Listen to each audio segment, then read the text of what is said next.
Hello students, in this video I am going to discussing about the next lesson, that is called anatomy of the flowering plants. So anatomy of flowering plant the first video read. Anatomy of flowering plant first use ಒಳಗಡೆ sixth topic read.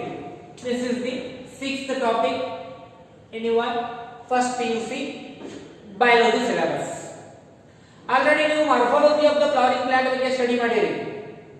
Morphology of the flowering plant ಅಂದ್ರೆ ಯಾವ ರೀತಿ ಹೇಳಿದ್ರು ನಾವು study of external features of the living system, that is called morphology ಅಂತ ಹೇಳ್ತಾ ಬರ್ತೀವಿ ನಾವು. Morphology of the flowering plant ಇರಬಹುದು, anatomy of the flowering plants ಇರಬಹುದು. Morphology ನು ಕೂಡ ನಾವು flowering plant ಅಂತ ಸ್ಟಡಿ ಮಾಡಿವಿ.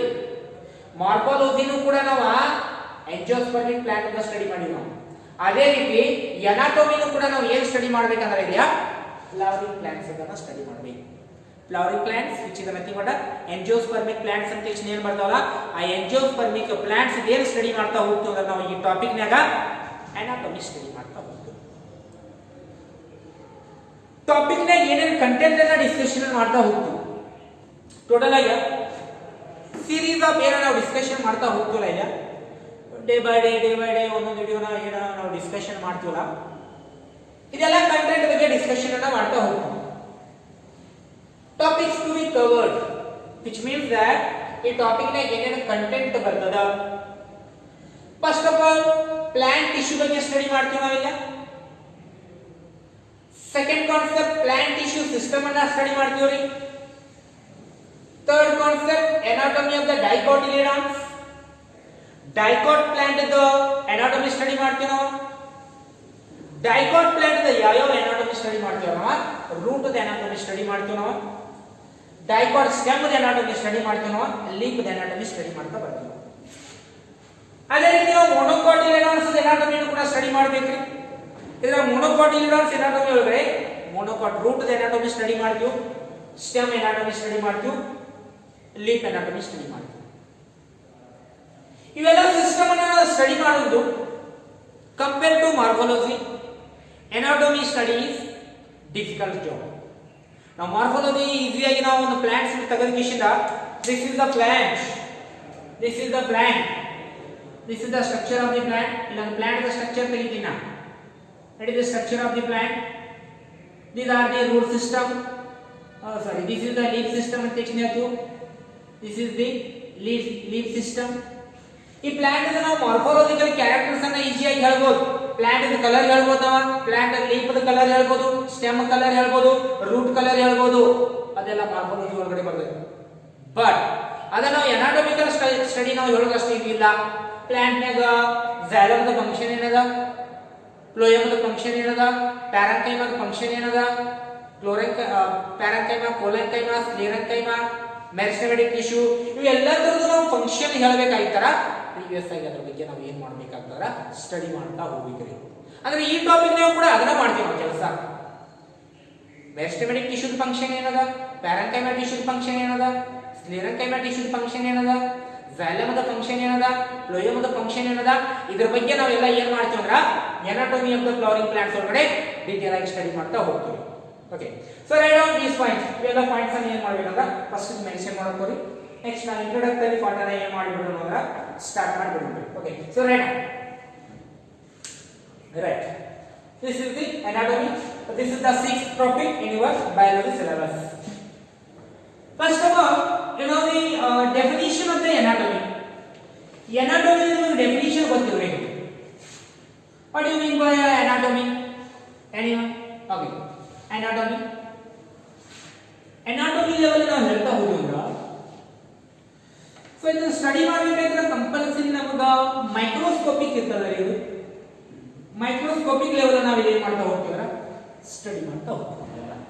anatomy.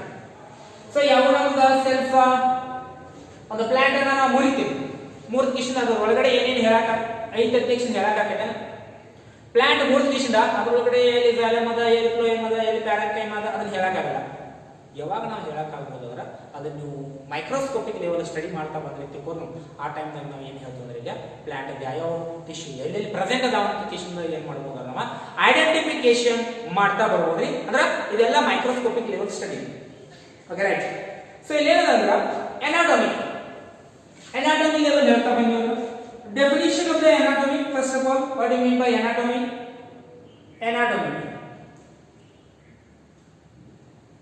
The study of, usually anatomy, it is a branch of the biology which deals with study of internal structure of the living organism. Branch of the biology which deals with study of internal structure of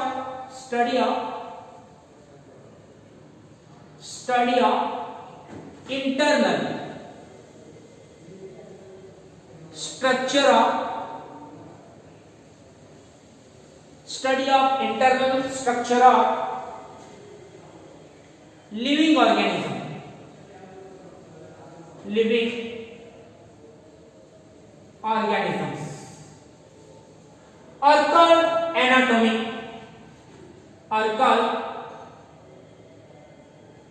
are called anatomy.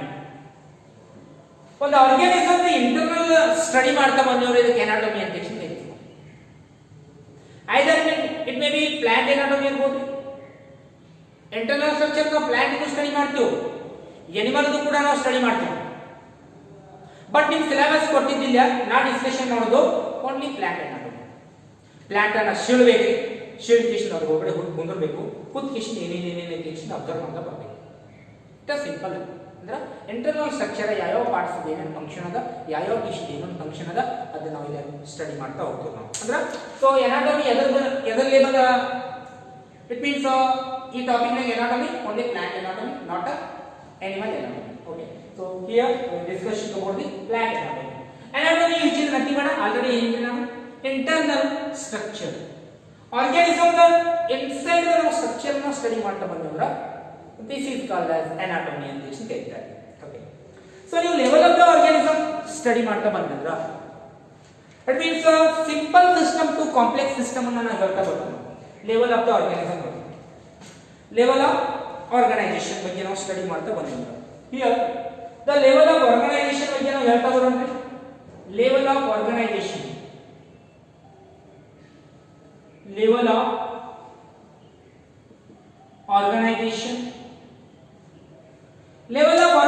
ಅಂದ್ರೆ ಏನು study ಮಾಡೋಣ ನಾವು ಇಲ್ಲ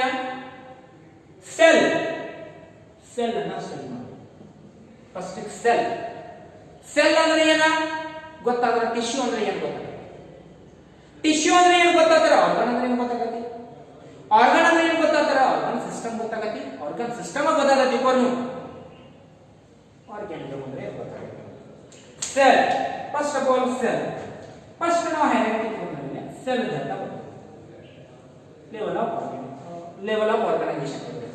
ಈಗ ನನ್ನ body ಅದ, ನಾನು ಬಾಡಿನ ನೀವು ಬ್ರೇಕ್ ಮಾಡ್ತಾ ಹೋದ್ರೆ ಫೈನಲ್ ಆಗಿ ನೀವು ಸಿಂಗಲ್ ಪಾರ್ಟ್ ಸಿಗ್ತದ. ಅದಕ್ಕೆ ನಾವು ಏನು ಅಂತಾರ ಅಂತ ಹೇಳಿ ಸೆಲ್ ಅಂತ ಹೇಳ್ತೀವಿ ನಾವು.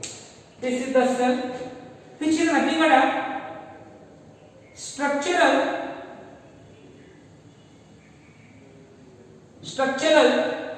and functional unit. Structural and functional unit of living organisms. Structural and functional unit of living organism, that is nothing but a cell. ಈಗ ನಾ ಈಗ ಕಾರಣ ಕಾರಣ cell. Okay, right. Cell. This is the structure of this cell. For example, if we cell the representation model. This is the structure of this cell. Here, inside the cell, the nucleus is present. This is the nucleus. Inside the nucleus, very ನಾವು cell organelles ಅನ್ನು ಕೂಡ ಏನು ಮಾಡ್ತಾ ಹೋಗ್ತೀವಿ ಇಲ್ಲ study ಮಾಡಿದ್ವಿ already. Cell biology ಒಳಗಡೆ ಬರ್ತದಲ್ಲ ಇದು. ಜಸ್ಟ್ ನಾವು ಸೆಲ್ ಅಂದ್ರೆ ಏನು structural and functional unit of living organism ಅಂತ ಹೇಳ್ತಾ ಬರ್ತೀವಿ. ಸೊ ನಾವು ನೆಕ್ಸ್ಟ್ ಲೆವೆಲ್ ಯಾವುದು ಅಂದ್ರೆ ಲೆವೆಲ್ ಆಫ್ ಆರ್ಗನೈಸೇಷನ್ ಒಳಗಡೆ ನೆಕ್ಸ್ಟ್ ಲೆವೆಲ್ ಹೇಳ್ತಾ ಬಂದಿದ್ರ that is called combined form of cell. Combined form of cell which is nothing but a tissue. Right. Next level ಅನ್ನು ಹೇಳ್ತಾ ಬಂದ್ರೆ ಟಿಶ್ಯೂ ಲೆವೆಲ್ ಹೇಳ್ತಾ ಹೋಗ್ತೀವಿ. Next level, that is called tissue. What do you mean by tissue? What do you mean by tissue? Simplified version में ಹೇಳ್ತೀವಿ ಅಂದ್ರೆ group of cells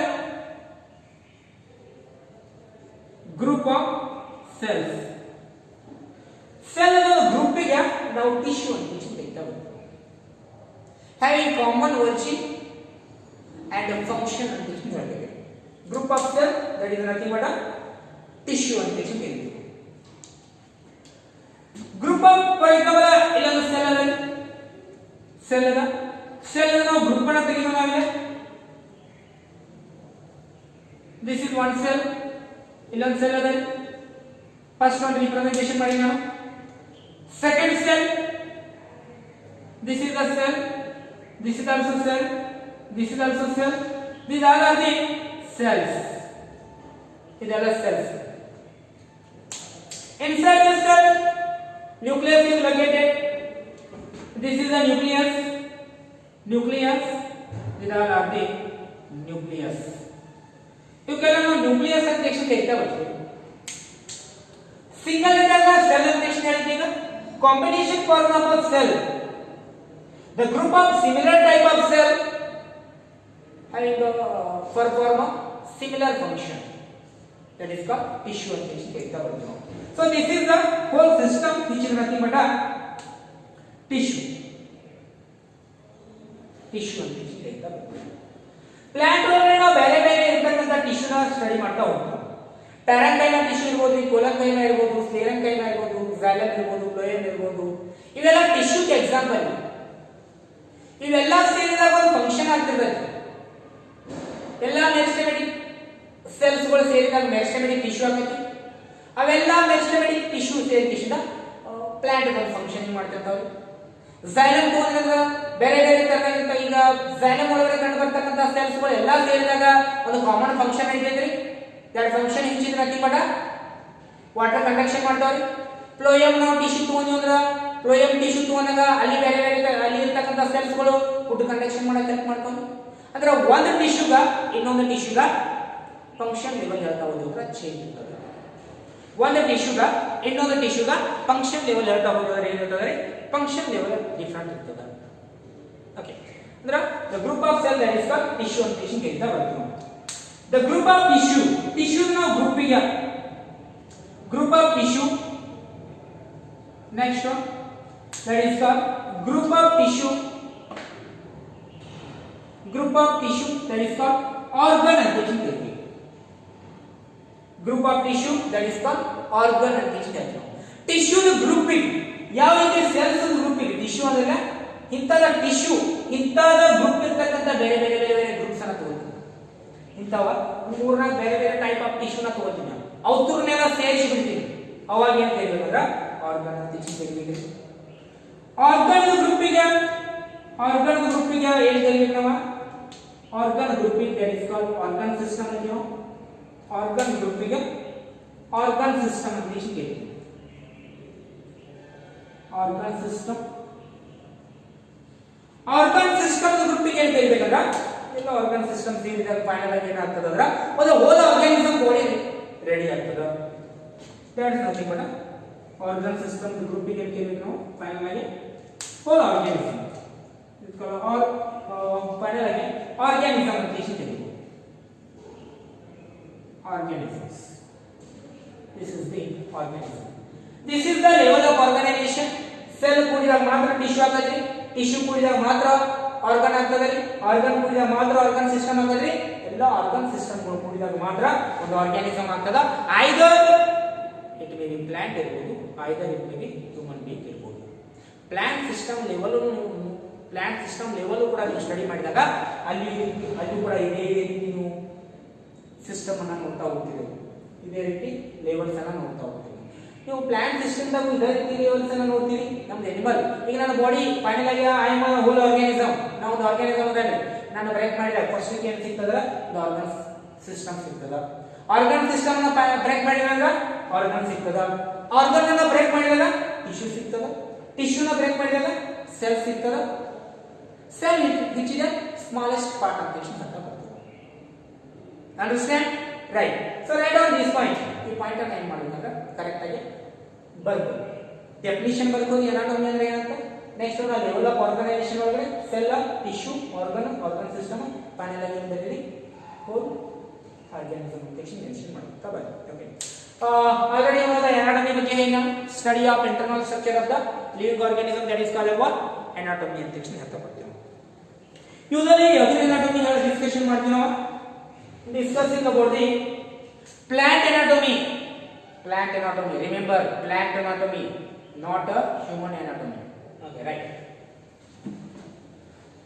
This is the anatomy content discussion ಅನ್ನು ಮಾಡ್ತಾ ಬಂದಿದ್ರ. Study ಮಾಡೋದು ಹೆಂಗದ? ಯಾವ ರೀತಿ ನಾವು ಯಾವ್ದಾರದ ಪ್ಲಾಂಟ್ ಸೆಲ್ ಅನ್ನ ಐಡೆಂಟಿಫಿಕೇಶನ್ ಮಾಡಬೇಕಾಗಿತ್ತಂದ್ರ ಯಾವ ರೀತಿ ಸ್ಟಡಿ ಮಾಡ್ತಾರೆ? ಯಾವ ರೀತಿ ನಾವು ಲೆವೆಲ್ಸ್ ಅನ್ನು ಸ್ಟಡಿ ಮಾಡ್ತೀವಿ? All the cells are microscopic. ಯಾವ ಸೆಲ್ ನಮಗೆ ಏನಾಗುದಿಲ್ಲ ಅಂದ್ರೆ ಕಣ್ಣಿಗೆ ಕಾಣುವುದಿಲ್ಲ. ಸ್ಟಡಿ ಮಾಡಬೇಕಾಯ್ತಾರೆ ಅದರಲ್ಲೇ ಆದಂತ ಒಂದು ಇನ್ಸ್ಟ್ರೂಮೆಂಟ್ಸ್ ಅನ್ನ ಯೂಸ್ ಮಾಡ್ತೀವಿ. ಸೊ ಯಾವ ಇನ್ಸ್ಟ್ರೂಮೆಂಟ್ಸ್ ಅನ್ನ ಯೂಸ್ ಮಾಡ್ತೀವಿ ನಾವು?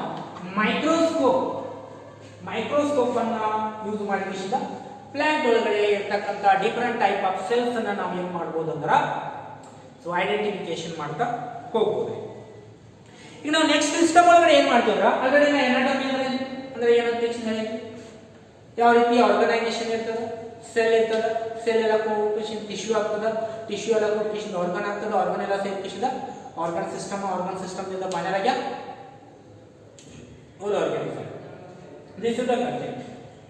ನೆಕ್ಸ್ಟ್ ಕಂಟೆಂಟ್ ಪ್ಲಾಂಟ್ ಟಿಶ್ಯೂ ನಾವು ಕ್ಲಾಸಿಫಿಕೇಶನ್ ಮಾಡ್ತಾ ಹೋಗ್ತೀವಿ. ಪ್ಲಾಂಟ್ ಟಿಶ್ಯೂ ಅಲ್ಲಿ ಕ್ಲಾಸಿಫಿಕೇಶನ್ ಸ್ಟಡಿ ಮಾಡ್ತಾ ಹೋಗ್ಬೇಕು ನಾವು. Classification of the plant tissue classification plant tissue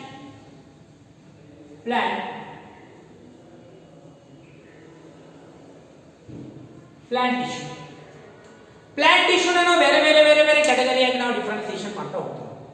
plant ಒಳಗಡೆ ಬರೀ ಒಂದೇ ಟೈಪ್ ಆಫ್ ಟಿಶ್ಯೂ ಇರಲ್ಲ. ಪ್ಲಾಂಟ್ ಒಳಗಡೆ ಬರೀ ನೀವು ಫ್ಲೋಯಮ್ ಅಂತಕ್ಕಂಥ ಟಿಶ್ಯೂನ ನೋಡಿದ್ರಿ ಅಂದ್ರ ಅದು ಊಟ ಆಟ ಕಳಿಸೋದ್ರಿ. ನೀರು ಯಾರು ಕಳಿಸ್ಬೇಕು, ಆಹಾರ ಯಾರು ಸಂಗ್ರಹಣೆ ಮಾಡ್ಕೋಬೇಕು, ಬೇರೆ ತರನಾಗಿರ್ತಕ್ಕಂಥ ಏನು ನೋಡ್ತೀವಿ ನಾವು ಪ್ಲಾಂಟ್ ಒಳಗಡೆ ಅದು ಬದುಕಬೇಕಾಗಿತ್ತಂದ್ರ ಬೇರೆ ಟೈಪ್ ಆಫ್ ಟಿಶ್ಯೂಗಳು ಕಂಪಲ್ಸರಿ ಅಂದ್ರೆ ಬೇಕು. ಅದಕ್ಕೆ ಝೈಲಮ್ ಬೇಕು, ಫ್ಲೋಯಮ್ ಬೇಕು, ಪ್ಯಾರಂಕೈಮಾ ಬೇಕು, ಮೆರಿಸ್ಟೆಮೆಟಿಕ್ ಟಿಶ್ಯೂ ಬೇಕು, ಬೇರೆ ತರನಾಗಿರ್ತಕ್ಕಂಥ ಟಿಶ್ಯೂನ ನಾವು ಮಾಡ್ತಾ ಹೋಗ್ತೀವಿ. ಅದನ್ನೆಲ್ಲ ನಾವು ಡಿಸ್ಕಷನ್ ಅನ್ನು ಮಾಡ್ತಾ ಹೋಗ್ತೀವಿ. ಟೋಟಲ್ ಆಗಿ ಎಷ್ಟು ಟೈಪ್ ಆಫ್ ಪ್ಲಾಂಟ್ ಟಿಶ್ಯೂ ಇರ್ತಾವಲ್ಲ ಅದಕ್ಕೊಂದು ಲಿಸ್ಟ್ ಅನ್ನ ನಾವು ಇನ್ಫಾರ್ಮೇಶನ್ ಬರ್ತೀವಿ. Plant tissue. Here, the plant tissue mainly can be classified into two types. First, ನಾವು plant tissue ಏನು ಮಾಡ್ತೀವಿ ಎರಡು ತರನಾಗಿ ಕ್ಲಾಸಿಫಿಕೇಶನ್ ಮಾಡ್ತೀವಿ. Plant tissue can be classified into two types.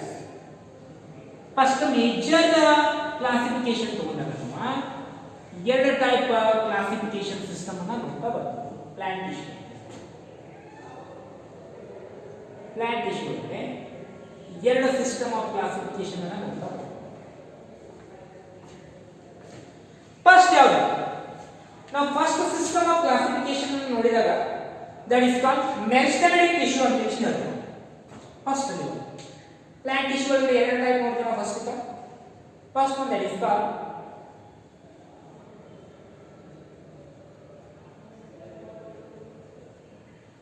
Meristematic tissue ಅಂತ ಹೇಳ್ತೀವಿ. ಎಲ್ಲ ಬೇರೆ ತರನಾಗಿರ್ತಕ್ಕಂಥ ಟಿಶ್ಯೂ ಏನಿರ್ತಾವ ಫಸ್ಟ್ ತಾವು ಮೆರಿಸ್ಟೆಮೆಟಿಕ್ ಟಿಶ್ಯೂನೇ ಇರ್ತಾವೆ. ಇವಾಗ ನಾವು ಮೆರಿಸ್ಟೆಮೆಟಿಕ್ ಟಿಶ್ಯೂನ ಎಲ್ಲಿ ನೋಡ್ತೀವಿ ಅಂದ್ರೆ ಟಿಪ್ ರೀಸನ್ದಾಗ ನೋಡ್ತೀವಿ. ಇದ್ರ ಬಗ್ಗೆ ಸಪರೇಟ್ ಆಗಿ ನಾವು ಸ್ಟಡಿ ಮಾಡೋಣ. Okay, meristematic tissue. Second level of ನಾವು ಟಿಶ್ಯೂನ ಹೇಳಿದಾಗ ಪರ್ಮನೆಂಟ್ ಟಿಶ್ಯೂನೇ ಅಂತ ಬರ್ತೀವಿ.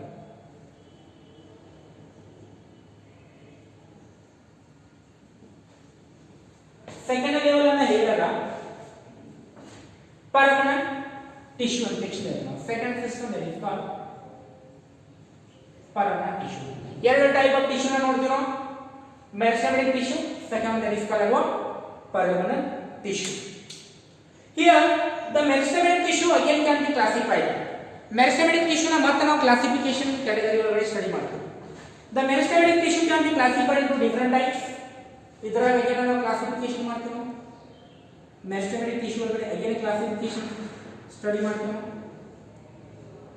ಫಸ್ಟ್ ಹೇಳಿದಾಗ ಅಪಿಕಲ್ ಮೆರಿಸ್ಟೆಮೆಟಿಕ್ ಟಿಶ್ಯೂ ಫಸ್ಟ್ ಹೇಳಿದಾಗ ಅಪಿಕಲ್ ಇದರಾಗ ಅಪಿಕಲ್ ಮೆರಿಸ್ಟೆಮೆಟಿಕ್ ಟಿಶ್ಯೂ ಅಂತ ಎಷ್ಟು ನೋಡ್ತೀವಿ first apical meristematic tissue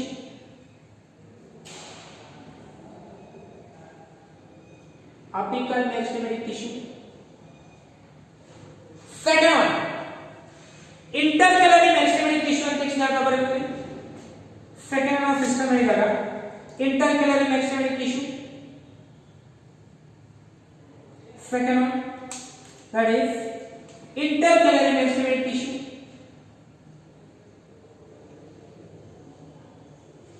Intercalary meristematic tissue. This is the second system meristematic ಒಳಗಡೆ. Finally, lateral meristematic tissue.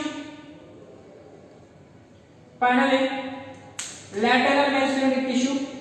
This is the lateral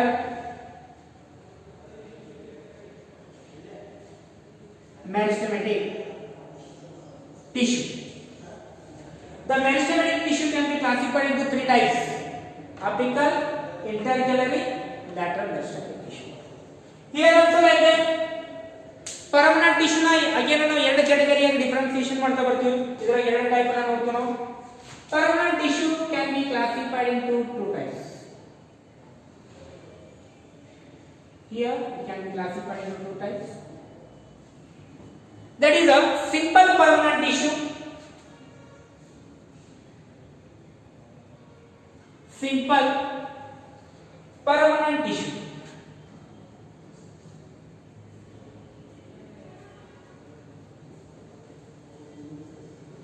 Simple permanent tissue ನೋಡ್ತೀವಿ ಇವಾಗ. One more category that is called complex permanent tissue. ಇದರಾಗ again complex permanent tissue ನೋಡ್ತೀವಿ.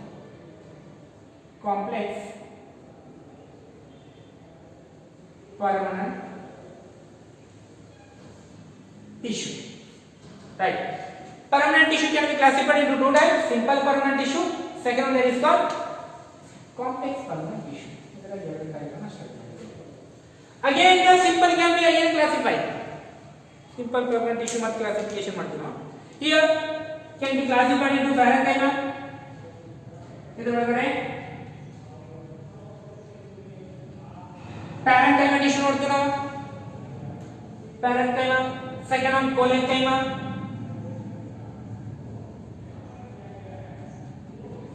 collenchyma ಕೈಮಾಗಳನ್ನು study ಮಾಡ್ತೀವಿ ಏನ್ರಿ keema. Finally ಸ್ಕ್ಲೆರೆಂಕೈಮಾ.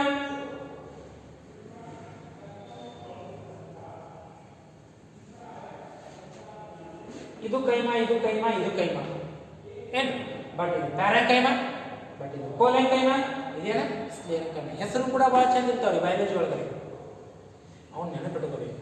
ಅಂಜಿಕೇಶನ್ ನೋಡಬಾರ್ದ ಹೆಸರು ಕೇಸ್ಗಳು ಏನಪ್ಪ ಎಲ್ಲಿಂದ ಬಂದಿರೋ ಟೆನ್ಷನ್ ಒಳ್ಳೆ ನೋಡ್ಕೋಬೇಕು. ಅವನ 100% ಅವ್ನು ನೆನಪುಳಿತಾವ್ರಿ. ಅವನು ನೆನಪಿಡಕ್ಕೆ ಟ್ರೈ ಮಾಡ್ಲಿಕ್ಕೆ ನಾವು ನೆನಪುಳಿತೀವಿ. Okay right. So parenchyma collenchyma sclerenchyma. Complex permanent tissue ಒಳಗಡೆ ಎರಡು ಟೈಪ್ ನೋಡ್ತೀವಿ. xylem. ಫಸ್ಟ್ ಒನ್ ಏನ್ರಿ xylem. xylem ಹೇಳಿದ್ರೆ ಸೆಕೆಂಡ್ ಒನ್ ಹೇಳ್ತಾರೆ ಎಲ್ಲ. ಅದಕ್ಕೆ ಭಾಳ ಸಿಂಪಲ್ ಇರ್ತದೆ. ಎಸ್ ಏನು ಹೇಳಿ phloem. This is the phloem. So this is the classification of the plant tissue system. Plant tissue system ನಾವು ಇಲ್ಲೆಲ್ಲ ಕ್ಲಾಸಿಫಿಕೇಶನ್ ಅನ್ನು ನೋಡಿದ್ವಿ. ಮೆರಿಸ್ಟೆಮೆಟಿಕ್ ಟಿಶ್ಯೂ ಇರಬಹುದು, ಪರ್ಮನೆಂಟ್ ಟಿಶ್ಯೂ ಇರಬಹುದು. ಮೆರಿಸ್ಟೆಮೆಟಿಕ್ ಟಿಶ್ಯೂ ಒಳಗಡೆ apical, intercalary, lateral, simple permanent tissue, complex permanent tissue, parenchyma, collenchyma, sclerenchyma, xylem and phloem. Here one more thing you can remember, meristematic tissue is a permanent tissue ಆಗಿದೆ. ಇದನ್ನು fix ತಲೆಯಾಗ set ಮಾಡ್ಕೋಬೇಕು. ನಾವು ಒಂದು point ಏನು ಹೇಳ್ತೀನಿಲ್ಲ ಇದನ್ನು ತಲೆಯಾಗ set ಮಾಡ್ಕೋಬೇಕು. ಏನ್ರಿ meristematic tissue ಇದ್ದು ಫಸ್ಟಕ್ಕೆಲ್ಲ ಹುಟ್ಟುತ್ತೆ ಮೆರಿಸ್ಟೆಮೆಟಿಕ್ ಫಾರ್ಮ್ದಾಗ ಹುಟ್ಟಿರ್ತಾವ್ರಿ. ಅವ ನೆಕ್ಸ್ಟ್ ಏನಾಗ್ತಾವ ಅಂದ್ರೆ ಪರ್ಮನೆಂಟ್ ಟಿಶ್ಯೂ ಆಗ್ತದೆ. Okay right. ಸೊ ಮೆಸ್ಟಮೆಟಿಕ್ ಟಿಶ್ಯೂ ಏನಾಗ್ತದೆ ಅಂತ ಏನ ಮುಂದೆ ಮ್ಯಾಚುರೇಷನ್ ಆಗ್ತದೆ, ಇವೆಲ್ಲ ಏನಾಗ್ತದೆ permanent tissue. That is called differentiation of the tissue. Differentiation. Okay, right. So this is the system of the classification. ಇದನ್ನೆಲ್ಲ ಪಾಯಿಂಟ್ಸ್ ಅನ್ನು ಬರ್ಕೋಬೇಕು, ಯಾಕಂದ್ರೆ ನಾವು ನೆಕ್ಸ್ಟ್ ಎಲ್ಲ ಇದರ ಬಗ್ಗೆ ಡಿಸ್ಕಷನ್ ಮಾಡ್ತಾ ಹೋಗ್ತೀವಿ. ಮೆಸ್ಟಮೆಟಿಕ್ ಟಿಶ್ಯೂ ಅಂತ ತಕ್ಷಣ ಹೆಡ್ಡಿಂಗ್ ಹಾಕಿರ್ತೀವಿ ನಾವು, ಇದರ ಬಗ್ಗೆ ಡಿಸ್ಕಷನ್ ಮಾಡ್ತಾ ಹೋಗ್ತೀವಿ ನಾವು. ಪರ್ಮನೆಂಟ್ ಟಿಶ್ಯೂ ಅಂತ ತಕ್ಷಣ ಹೆಡ್ಡಿಂಗ್ ಹಾಕಿರ್ತೀವಿ ನಾವು. ಅದು ಸಿಂಪಲ್ ಆಗಿ ಪ್ಯಾರೆಂಕೈಮಾ, ಕೊಲಂಕೈಮಾ, ಸ್ಕ್ಲೆರೆಂಕೈಮಾ, ಜೈಲಮ್ ಅಂತ ಬರೆಯೋದು. ಈ ಫಸ್ಟ್ ಒನ್ ಇದ್ರಾಗ, second one is third one, fourth one, fifth one. On the plant system ಬದಕಬೇಕಾಯ್ತರ ಇವೆಲ್ಲ ಟಿಶ್ಯೂಗಳ ಫಂಕ್ಷನ್ ಮಾಡಿದಾರೆ ಮಾತ್ರ. ಇವೆಲ್ಲ ಟಿಶ್ಯೂಗಳು ಒಂದೇ ರೀತಿಯಾಗಿರ್ತಕ್ಕಂಥ ಫಂಕ್ಷನ್ ಮಾಡೋದಿಲ್ರಿ. ಇವು ಇದ್ರದ್ದೇನು ಫಂಕ್ಷನ್ ಅದ, ಇದ್ರದ ಬೇರೆ ಫಂಕ್ಷನ್ ಅದ, ಇದ್ರದ್ದೇನು ಫಂಕ್ಷನ್ ಅದ, ಇದ್ರದ ಬೇರೆ ಫಂಕ್ಷನ್ ಅದ, ಇದ್ರದ ಬೇರೆ ಫಂಕ್ಷನ್ ಅದ, ಇದ್ರದ ಬೇರೆ ಫಂಕ್ಷನ್ ಬೇರೆ ಅದ. ಅಂದ್ರೆ ಎಲ್ಲಾ ಫಂಕ್ಷನ್ ಒಂದು ಫಂಕ್ಷನ್ ನಡೆದಾಗ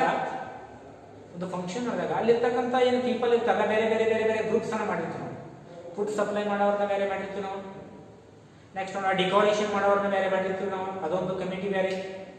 ಗೆಟ್ಸ್ ಅನ್ನ ಇನ್ವೈಟ್, ಏನೋ ಮನೆಗೆ ಗೆಟ್ಸ್ ಅದು ಬರ್ತಿರ್ತಾರಲ್ಲ ಅವ್ರನ್ನೆಲ್ಲ ಇನ್ವೈಟ್ ಮಾಡಕ್ಕೆ ಒಂದು ಗ್ರೂಪ್ ಬೇರೆ ಇರ್ತಲ್ಲ.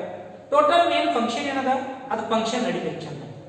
ಇಲ್ಲಿ ಕೂಡ ಹಂಗಾರಿ ಅದು ಪ್ಲಾಂಟ್ ಸ್ಪೆಸಿಫಿಕ್ ಆಗಿ ಅದು ಬದುಕಬೇಕಾಯ್ತರ ಅಲ್ಲಿ ಇರ್ತಕ್ಕಂಥ ಟಿಶ್ಯೂ, ಅಲ್ಲಿ ಗೆಸ್ಟ್ ಹೆಂಗೆ ಬೇರೆ ಬೇರೆ ಫುಡ್ ಕಮಿಟಿ ಅದು ಮಾಡಿದ್ವಲ್ಲ, ಗೆಸ್ಟ್ ಫುಡ್ ಕಮಿಟಿ ಅಂದ್ರೆ ಯಾರಂದ್ರೆ ಇದ್ದಾಗ ಪ್ಲಾಂಟ್ ಟಿಶ್ಯೂ ಅಂತ ನೀವು ತಿಳ್ಕೊಬೇಕ್ರಿ. ಅದು ಕಂಪ್ಲೀಟ್ ಫಂಕ್ಷನ್ ಸಕ್ಸಸ್ ಆಗಬೇಕಾಗಿತ್ತರ ಅದ್ರಾಗ ಇರ್ತಕ್ಕಂಥ ಅವೆಲ್ಲ ಬೇರೆ ಬೇರೆ ಫುಡ್ ಅರೇಂಜ್ಮೆಂಟ್ ಇರ್ಬೋದು, ಡೆಕೋರೇಷನ್ ಇರ್ಬೋದು, ಗೆಸ್ಟ್ ಇನ್ವೈಟೇಷನ್ ಮಾಡೋದಿರ್ಬೋದು. ಓಕೆ, ಸೊ ಎಲ್ಲ ಅಲ್ಲೇನ ನಾವು ಆದಾಗ ಮಾತ್ರ ಒಂದು ಹೆಂಗೆ ಫಂಕ್ಷನ್ ಸಕ್ಸಸ್ಫುಲ್ ಆಗ್ತದಲ್ಲ, ಅದೇ ರೀತಿ ಇವೆಲ್ಲ ಪ್ಲಾಂಟ್ ಸಿಸ್ಟಮ್ ಒಳಗಡೆ ಇವೆಲ್ಲ ಟಿಶ್ಯೂಗಳ ಫಂಕ್ಷನಿಂಗ್ ಮಾಡಿದಾಗ ಮಾತ್ರ ಪ್ಲಾಂಟ್ ಬದುಕ್ತದೆ. ಓಕೆ, ಸೊ ಇಲ್ಲಿ ನೆಕ್ಸ್ಟ್ ವಿಡಿಯೋ ನಾವು ಏನು ಡಿಸ್ಕಷನ್ ಮಾಡ್ತಾ ಹೋಗ್ತೀವಿ meristematic tissue and their types ಬಗ್ಗೆ ಡೀಟೇಲ್ ಆಗಿ ಸ್ಟಡಿ ಮಾಡ್ತಾ ಹೋಗ್ಬಿಟ್ರಿ. Write down all these points. ಇವೆಲ್ಲ ಪಾಯಿಂಟ್ಸ್ ಅನ್ನ ಏನು ಮಾಡ್ಕೊಳ್ಳಿ ಅಂದ್ರೆ ಸ್ಕ್ರೀನ್ ಶಾಟ್ ತಗೊಳ್ಳಿ, ಯಾಕಂದ್ರೆ ಬೇಸಿಕ್ ಥಿಂಗ್ಸ್ ಫಸ್ಟ್ ಏನು ಮಾಡಿದ್ರೆ ಥ್ಯಾಂಕ್ ಯು.